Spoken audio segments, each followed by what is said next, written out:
अखण्डमण्डलाकारं विश्वं व्याप्य व्यवस्थितं तत्पदं दर्शितं येन तस्मै श्रीगुरवे नमः। अज्ञानतिमिरान्धस्य ज्ञानाञ्जनशलाकया चक्षुरुन्मीलितं येन तस्मै श्रीगुरवे नमः।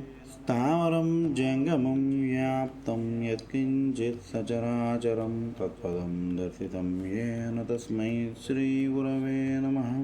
चिन्मयं व्यापि यत्सर्वं त्रैलोक्यं सचराचरं तत्पदं दर्शितं येन तस्मै श्रीगुरवे नमः।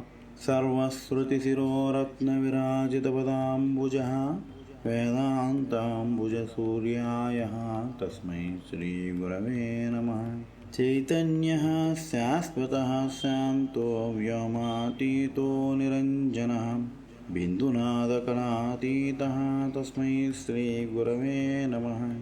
ज्ञानशक्तिसमारूढः तत्त्वमालाविभूषितः भुक्तिमुक्तिप्रदाता च तस्मै श्रीगुरवे नमः।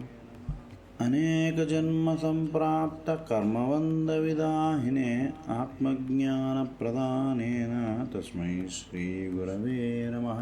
शोषणं भवसिन्धोश्च ज्ञापनं सारसम्पदः गुरोः पादोदकं सम्यक् तस्मै श्रीगुरवे नमः। न गुरोरधिकं तत्त्वं न गुरोरधिकं तपः तत्त्वज्ञानात् परं नास्ति तस्मै श्रीगुरवे नमः। मन्नाथः श्रीजगन्नाथ मद्गुरुः श्रीजगद्गुरुः मदात्मा सर्वभूतात्मा तस्मै श्रीगुरवे नमः। गुरुरादिरनादिश्च गुरुः परमदैवतं गुरोः परतरं नास्ति तस्मै श्रीगुरवे नमः।